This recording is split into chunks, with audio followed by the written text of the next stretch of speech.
Alright, change your food environment, man. That's what I'm gonna teach you because our food environment really shapes our food choices, what we eat, what we buy, and at the end of the day, how we look, man, how fucking fat we get. Okay, so let's say you could pick any way you want to live in the world. So this is Koh Samui, Thailand.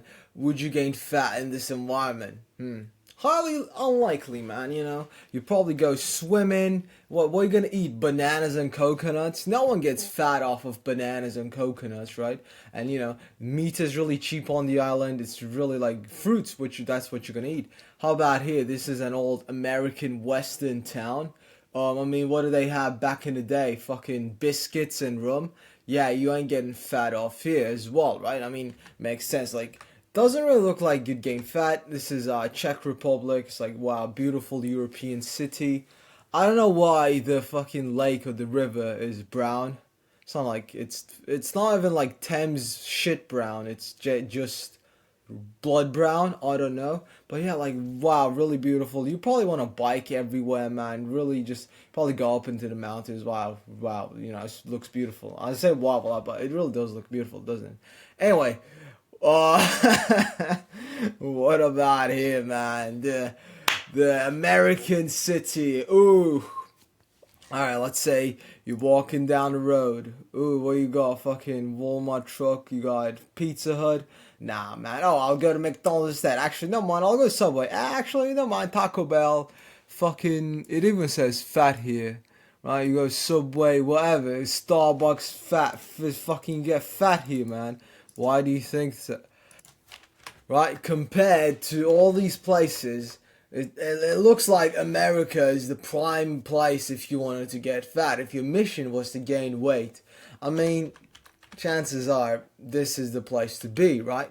But obviously, it's gonna be. Truth is, you cannot change your town, most likely, right? You could, if you work online, you maybe could do a remote job, move to a nice place, nicer place, whatnot. But most likely, you're probably gonna live where you live. So, what can you change, man? We have to be able to change at least something, man, right? If we can't change the big, let's get a bit smaller. What about your kitchen? I know some of you fucking guys just have pantries that look like this. I mean, come on. If I could just literally open my cupboard behind me and there was fucking Pop Tarts and Pringles, I would be fat as well. It's just like, oh, I'm bored, fucking Pop Tarts, right? What the fuck is this? Why the fuck do people do this shit? I don't understand. It's like, oh, I don't want to get fat, but literally I'll store shit that'll get me fat. It's like, what the fuck? Right, what about a kitchen, alright? Versus just something like this, man. Your kitchen, what, we got fucking carrots, tomatoes, eggs, flowers. Okay, you don't need flowers, but you get my point, right? So, which kitchen, which fridge is more likely gonna lead to your fat loss? Okay, we got again on left healthy shit. On the right, we got takeaway pizza, bread, pasta, not pasta, cake. Obviously, if your kitchen looked more like the thing on the right, you're more likely to get fat. Now, the thing is, this is really easy to change. You might be like, oh, I live with my parents. Oh, I live with I got flatmates, blah blah blah. But it's like, okay, well, I'm gonna assume you're an adult who can buy their own food. If you're like some kid, like 15-year-old kid, oh, my parents buy the food. Well, just talk to them, man. Be like, yo, what the fuck, you know?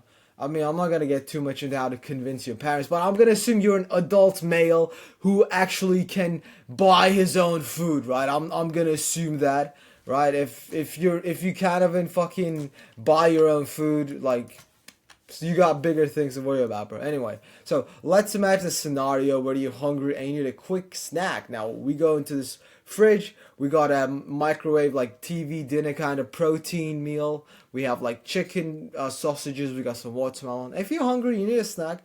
I mean, come on, we all love some watermelon, right? You grab the watermelon, yummy, yummy. Or you're like, oh man, I really need some actual food. You can eat the what's that? What the fuck is that? Chicken tikka with rice. Cool. You can eat the chicken or you can eat the sausages. Versus you got some takeaway pizza, fucking Coke in your fridge. You're like, oh, I'm hungry. Cool, pizza, boom, 300 calories, man. And if you actually compare the two food choices over 1 month, right? We got a pound of so half a kilo of watermelons. That's 150 calories. Um, and then we have pizza. 100 gram of pizza has 285 calories, man. Meaning that if you were to eat as much watermelon, so if, like a pound of pizza, that would be around like over 1,000 calories, while the watermelon is like 150 calories for a pound, like 500 grams. So again, these are quick snacks that we can have. I'm not saying choose watermelon over pizza because they're like two different food groups, but it gets you thinking, right? It's like set up your environment for success, man. If you just see like if you, let's say you want to quit smoking, you wouldn't leave smoke packs around. You wouldn't leave, what do you call them, smoke packs? You get my point. You wouldn't leave those around. And some people, they just literally leave around like, they have a fucking cookie jar, all that shit. Like, get the fuck rid of that, man.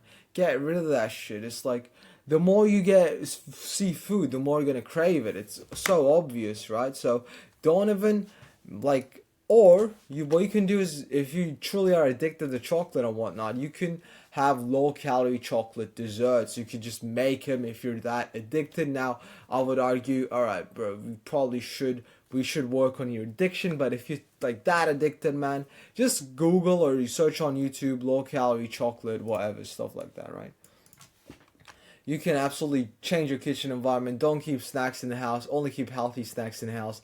Again, tell your parents, friends, roommates to not leave snacks laying around. Now, I'm not saying don't be a dick, don't be mad, but if you just talk to them like a normal person, they probably understand. Like, hey, man, I'm on this weight loss journey, and if I see food, I can't control myself. I'll probably eat it all. And if you don't want I'll probably so please don't leave it laying around. And I just attack food, man. So please keep that in mind. They'll probably forget it a couple times, but just tell them. They'll probably be understanding if they're good people, right? Other tips is eliminate temptation. Rid your home and workspace of readily accessible high-calorie foods. Focus on removing the most tempting ones. Minimize food cues. Reduce. Yeah, we've already said that. Create effort barriers, man. So, I mean, sometimes like junk food is so easy to eat, right? Create some kind of effort barrier. If you don't put any snacks in the house, you actually got to go down to the shop or order food, which is a bit more effort. And right now our main goal is to reduce your impulsive snacking. Effortless guidance. Structure your surroundings to naturally encouraging healthy choices, right? If you just have like 4 microwave protein healthy meals, it's like, fucking protein meal, I'll eat it anyway. And yeah, I mean, these are other tips. Yeah. Big tip is that a person's chance of being obese increased by 57% if a close friend is obese as well. So this literally means that if you hang out with fatties, you'll probably be a fatty, right? 57% chance, man. And the opposite is true as well. If you have fit friends, you're highly more likely to be fit. So consider hiring a coach, because you'll be able to talk to me every day. We'll be able to go on video calls and whatnot. I'll be able to just talk to you one-to-one, just listen to you like, yo, bro, right? So consider getting some fit friends, right? Another tip is delete Uber Eats food delivery apps. Just delete that shit. You can reinstall it if you're that much craving, bro, honestly. Block Uber Eats. You can use app block for your phone, cold turkey for your computer, and unsubscribe from Uber Eats emails too. Block their emails so that you don't basically you don't get triggered, right? You see food ads everywhere. You see Uber Eats in your email. It's like, bro, if you're getting £10 off, $10 off, you're like, fucking hell, that's a good deal. I'll take up on that, right? So just try to minimize the fucking food cues that you get. Obviously, you can't do everything, right? Some people don't live alone. Some people's parents are pigs, right? But again, do what you can, alright? So let's move on to the next one, because the next one, that's going to change your life, man. The next one is a game changer. The next tip fucking is going to shake your world. So let's get to the next tip.